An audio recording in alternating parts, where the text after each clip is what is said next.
Hello दोस्तों। इस video में मैं आपको सिर्फ एक ही टेक्निकल इंडिकेटर के बारे में बताने जा रहा हूँ। उसे कहते हैं आरएसआई। तो आरएसआई टेक्निकल इंडिकेटर्स का हम प्रयोग कैसे करते हैं इस पर हम देखेंगे। आरएसआई को रिलेटिव स्ट्रेंथ इंडेक्स भी कहते हैं।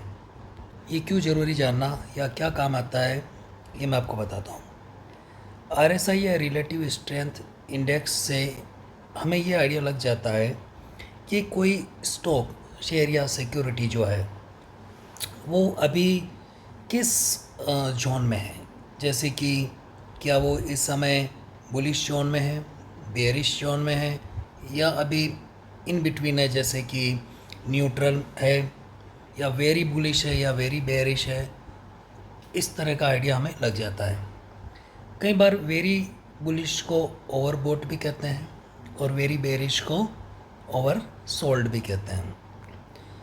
आरएसआई इंडिकेटर के बारे में जानना है, इसलिए मैं बाकी के इंडिकेटर्स को यहाँ पर अभी हटा देता हूँ इस चार्ट से। मैं यहाँ गया, जितने भी इंडिकेटर्स मैंने लगा रखे हैं मैंने क्लियर कर दिया। ये क्लियर चार्ट हमारे सामने है। यहाँ पे मैं आरएसआई को सर्च करता हूँ। देखिए, आप जो भी प्लेटफॉर्म यूज़ कर रहे हैं ट्रेडिंग के लिए या रिसर्च करने के लिए, वहाँ पर इसको स्टडीज़ या टेक्निकल इंडिकेटर्स भी कह सकते हैं। तो यहाँ आरएसआई में क्लिक कर रहा हूँ। यहाँ पर आरएसआई की जो डिफ़ॉल्ट सेटिंग्स है, पीरियड्स जो है 14, यानी पिछली 14 कैंडल्स को ये अपनी कैलकुलेशन में लेता है। यहाँ पर जो बाकी की सेटिंग्स आ रही है, जैसे कि ओवरबोट डिफ़ॉल्ट सेटिंग है 80 की, तो 80 की रीडिंग आ रही है या उसके ऊपर की रीडिंग आ रही है तो ये ओवरबोट रीडिंग है, या ओवर आप कह सकते हैं वेरी बुलिश है। ओवरसोल्ड 20 की रीडिंग्स को ले रहा है, यानी कि 20 की या उससे नीचे की वैल्यू आ रही है तो ओवरसोल्ड है या वेरी बेरिश है। और कलराइजेशन भी कुछ ये करते हैं, तो इसमें मैं थोड़ा सा चेंजेस कर देता हूँ। तो मैं ग्रीन कलर कर देता हूँ और ओवरसोल्ड के लिए मैं रेड सेलेक्ट कर लेता हूँ डाउन साइड के लिए। मैं यहाँ पर अपनी सुविधा के लिए इनकी वैल्यूज़ को चेंज कर देता हूँ 70 और 30। इससे क्या होगा कि विजुअली मुझे पता चल जाएगा कि ये ओवरबोट या ओवरसोल्ड जोन में आरएसआई की वैल्यू जो है जा रही है, यानी कोई शेयर या सिक्योरिटी जो है अब ओवरबोट या ओवरसोल्ड में एंटर कर रहा है। यहाँ पर मैंने डन किया। आरएसआई की ये जो है लाइन है ब्लैक कलर की, और यहाँ पर अभी ओवरबोट ओवरसोल्ड का पता नहीं चल रहा है ज़्यादा, लेकिन अगर आप देखें तो देखिए 30 की वैल्यू को इसने टच किया था, ऊपर 70 को भी टच किया था। तो इस तरह से आइडिया लग रहा है, क्योंकि जो हमने ओवरबोट ओवरसोल्ड का जो रेंज सेलेक्ट करी है उसके हिसाब से यहाँ लाइन भी ड्रॉ हो गई है। मैं यहाँ पर सिक्योरिटी थोड़ी चेंज कर देता हूँ, कोई और स्टॉक मैं जो है यहाँ पर सेलेक्ट कर लेता हूँ, जैसे कि मयूरिनिक। यहाँ देखिए, यहाँ चार्ट इस समय मैंने वनडे का लगा रखा है। चार्ट आप ऐसा भी लगा सकते हैं अपनी आवश्यकता के हिसाब से। इंट्राडे ट्रेडिंग कर रहे हैं या आप पोजिशनल ट्रेडिंग कर रहे हैं उसके बेसिस पे।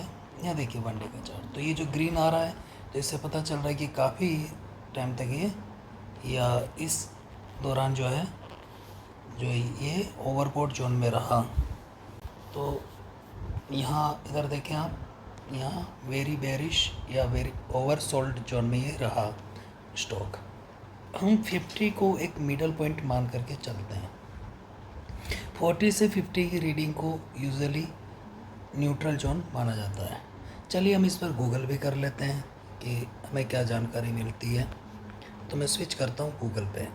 तो मैं आ गया हूँ इन्वेस्टोपीडिया पर। ये एक अच्छा पोर्टल है, वेबसाइट है, जहाँ पर आप रिसर्च कर सकते हैं, कई सारे टेक्निकल टर्म्स को समझ सकते हैं, इंडिकेटर्स को समझ सकते हैं। देखिए, आरएसआई के बारे में लिखा है रिलेटिव स्ट्रेंथ इंडेक्स। अब यहाँ पर इसमें हाईलाइट किया है कि एक मोमेंटम इंडिकेटर है।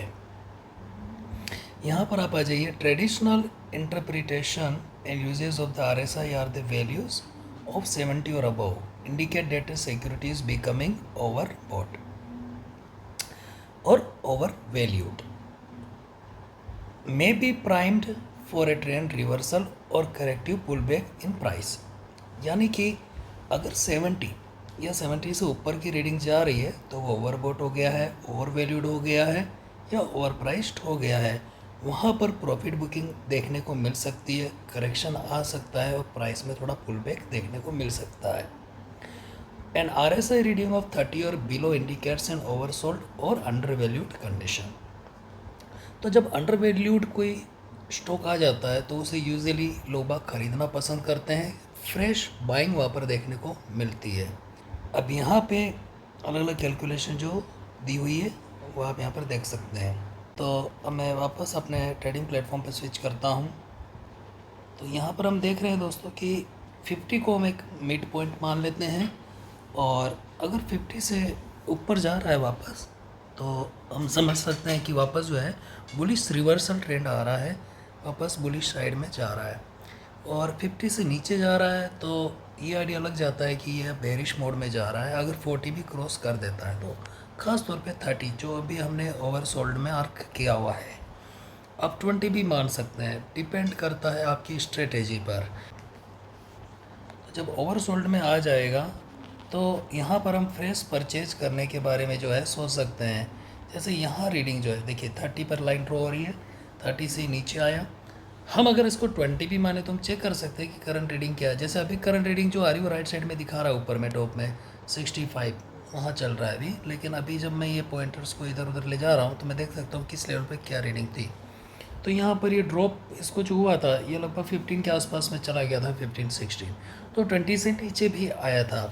लेकिन यहाँ 30 पर लाइन ड्रॉ करने से मुझे ज़्यादा सुविधा मिल रही है कि अब ये ओवर सोल्ड में जा रहा है या चला गया है। तो यहाँ पर क्या होता है कि जब ये ओवर सोल्ड से वापस आने लगता है ऊपर की तरफ में तो फ्रेश परचेज़ यहाँ पर देखने को मिलती है। लेकिन ऐसा ज़रूरी नहीं कि ये ऊपर ही जाएगा। देखिए थोड़ा बहुत ऊपर गया यहाँ तक, ठीक है, तो 50 भी क्रॉस नहीं किया और वापस 30 पर गिर गया, लेकिन फिर यहाँ से इसने जंप करना चालू कर दिया। तो यूजुअली हम मॉनिटर करते हैं कि 50 एटलीस्ट क्रॉस कर जाए, तो 40 से 50 न्यूट्रल जोन है, 50 क्रॉस कर जाए तो उसके बाद जो है एक बुलिश ट्रेंड के लिए लोगों की जो है साइकोलॉजी हो जाती है। और ये ज़रूरी नहीं है कि ये ओवरबॉट जोन में ही जाए, लेकिन 70 इसने टच किया फिर वापस आने लगा। तो देखिए ओवरबॉट जोन में जाने के बाद में या वेरी बुलिश होने के बाद में प्रॉफिट बुकिंग देखने को मिलती है। फिर कभी कभी वहाँ पर काफ़ी समय तक या लंबे टाइम तक भी ओवरबॉट जोन में रह सकता है आपका शेयर और गिर भी सकता है या तुरंत भी गिर सकता है, डिपेंड करता है। लेकिन अब जैसे पुल बैक आया और ये यहाँ तक आ करके एक न्यूट्रल जोन से वापस अप साइड मूवमेंट ले लिया, तो हम पहले इसको मॉनिटर कर सकते हैं कि ये किधर जा रहा है।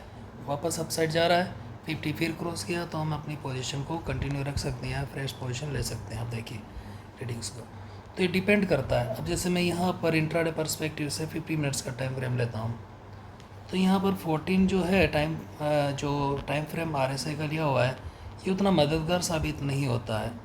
फॉर एग्ज़ाम्पल यहाँ पर अगर मैं अपनी पोजीशन बनाना चाहूँ ओवर सोल्ड जोन में कि ओवर सोल्ड में आ जाए और फिर मैं एक नीचे में बॉटम पे इसको बाई करूँ, तो यहाँ देखें यहाँ 30 को कहीं टच करता हुआ ही नहीं दिख रहा है। ये लगभग जो है 30 से ऊपर में ही वापस मुड़ जा रहा है। तो ऐसे में थोड़ा सा जो है डिफ़िकल्ट होगा डिसीजन लेना। तो हम क्या करेंगे, ऐसे में RSI की जो वैल्यू है उसको हम इंट्राडे पर्सपेक्टिव से थोड़ा चेंज कर देंगे। तो ये डिपेंड करता है कि आप क्या प्रीफर करते हैं, आप 8 प्रीफर करते हैं या और कम प्रीफर करते हैं। मैं प्रीफर करता हूँ 2। मैं डन करता हूँ यहाँ पर। अब यहाँ देखिए मुझे ज़्यादा जो है सिग्नल्स मिल रहे हैं बाई सेल करने के लिए, ओवरबॉट ओवर सोल्ड। तो यहाँ पर मुझे पता चल रहा है कि बार बार ये प्राइस जो है ओवर सोल्ड जोन में आ रही थी, ऊपर कैंडल्स भी कंफर्म कर रही, बार बार रेड कैंडल्स बन रही थी। तो प्राइस ऊपर जा रही थी, 70 को टच करती या कुछ देर वहाँ रुकती है फिर वापस नीचे आ जाती है, लेकिन ओवर सोल्ड जोन में ज़्यादा रही है। तो यहाँ पर मुझे ये चीज़ पता चल रही है कि बार बार जब ऊपर से प्राइस नीचे गिर रही है तो मैं यहाँ पर बाय की जगह एक शॉर्ट पोजीशन बना सकता हूँ जब भी इसमें पुल बैक आए, थोड़ा सा प्राइस ऊपर जाए और ऊपर में इसको टॉप में मैं शॉर्ट करूं, और नीचे में ये ज़्यादा देर तक भी रुक रहा है, तो यहाँ पर एक फ्रेश बाय की जगह इसमें जो है ना, सिंपली एक शॉर्ट का ट्रेड जो है अपनाया जाए, रादर देन लॉन्ग पोजीशन अपनाया जाए इंट्राडे पर्सपेक्टिव से। ये मेरी अंडरस्टैंडिंग है, आपकी अंडरस्टैंडिंग अलग हो सकती है।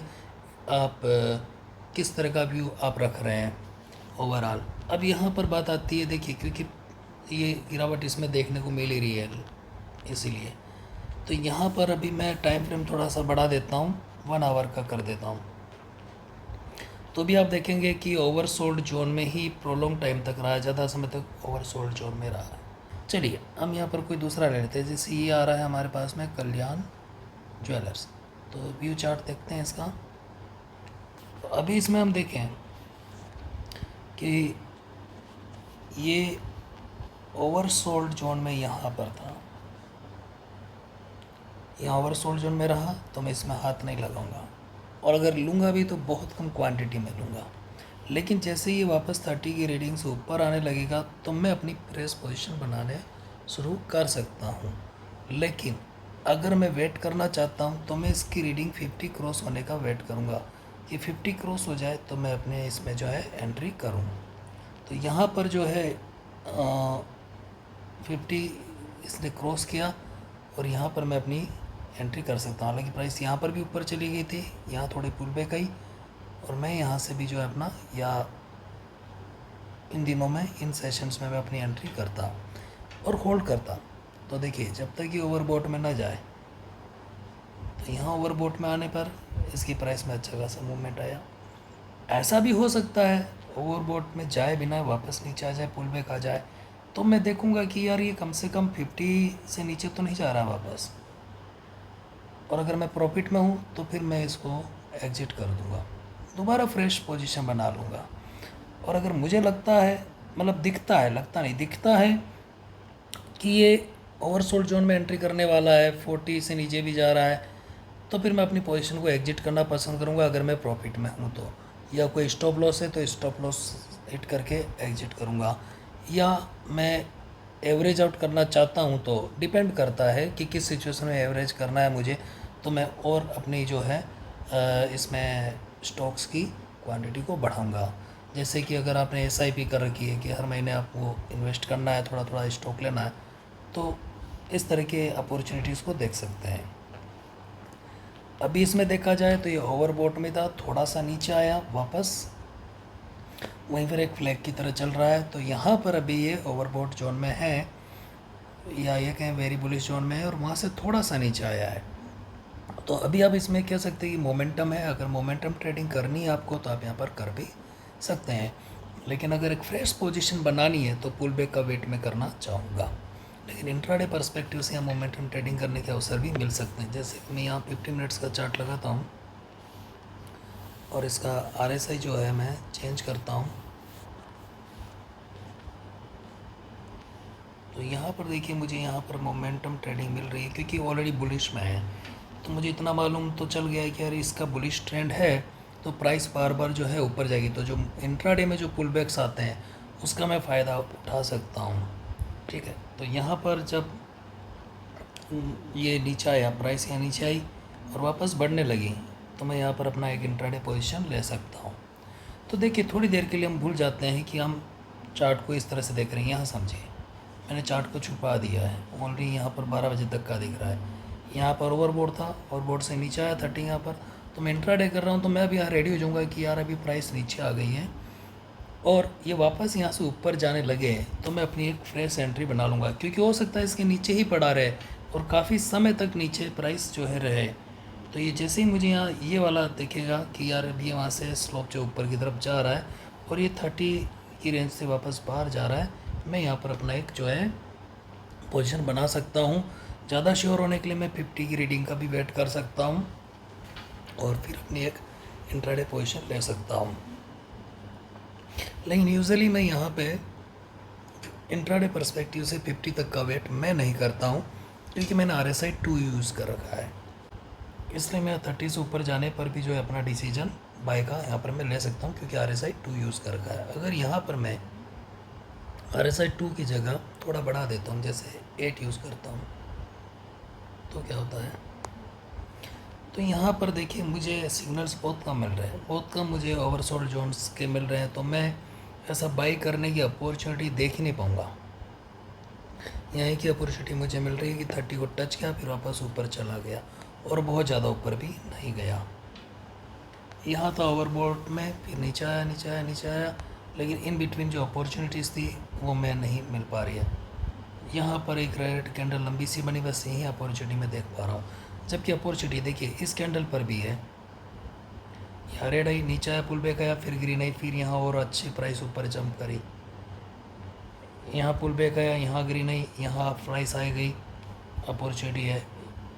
तो यहाँ पर इस तरह से आप देखें, यहाँ अपॉर्चुनिटी है बाय करने की, तो ज़्यादा अपॉर्चुनिटी देखने को नहीं मिलती है। तो RSI की रीडिंग को इतनी ज़्यादा भी ना रखें कि आप ज़्यादा सिग्नल्स ना देख पाएँ, और इतनी कम भी ना कर दें कि बहुत सारे सिग्नल्स आएँ फटाफट फटाफट और आप कंफ्यूज हो जाएं। तो पहले आप देखें what works best for you.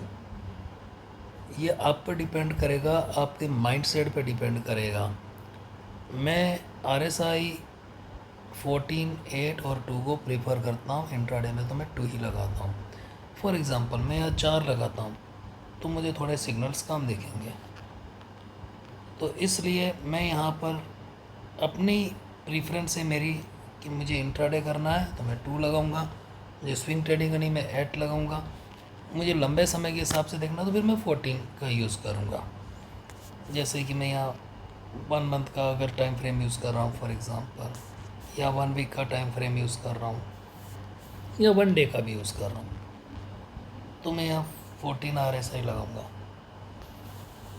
यहाँ देखो, यहाँ जा कर के मुझे अपॉर्चुनिटी देखने को मिल रही है।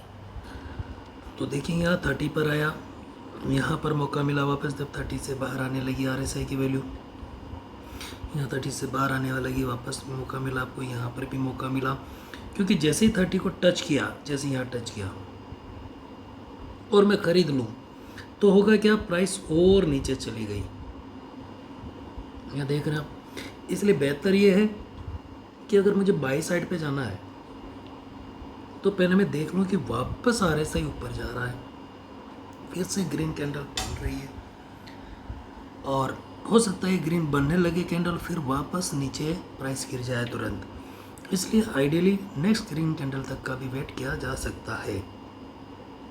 तो इसको 30 से ऊपर आने दें मैं, और 40 या 50 के ऊपर अगर सस्टेन करता है तो अपनी पोजीशन बनाए, फटाफट अपना जो है एंट्री किया और छोटा टारगेट लिया, या जो भी आपका प्रॉफिट आप उठाना चाहते हैं लिया और एग्जिट किया, इंट्राडे आपका सक्सेसफुल किया। या स्टॉप लॉस हो रहा है तो स्टॉप लॉस मेंटेन करके चलें, देखिए कि वापस 30 की रीडिंग से नीचे जा रहा है, प्राइस तुरंत ड्रॉप हो गई है, अपना स्टॉप लॉस बुक किया और एग्जिट हुए।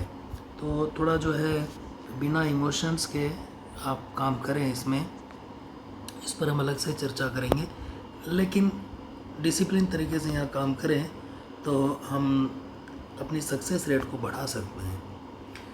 तो यहाँ पर हमने RSI को समझा है, नेक्स्ट वीडियो में हम MACD को या MACD को समझेंगे। धन्यवाद।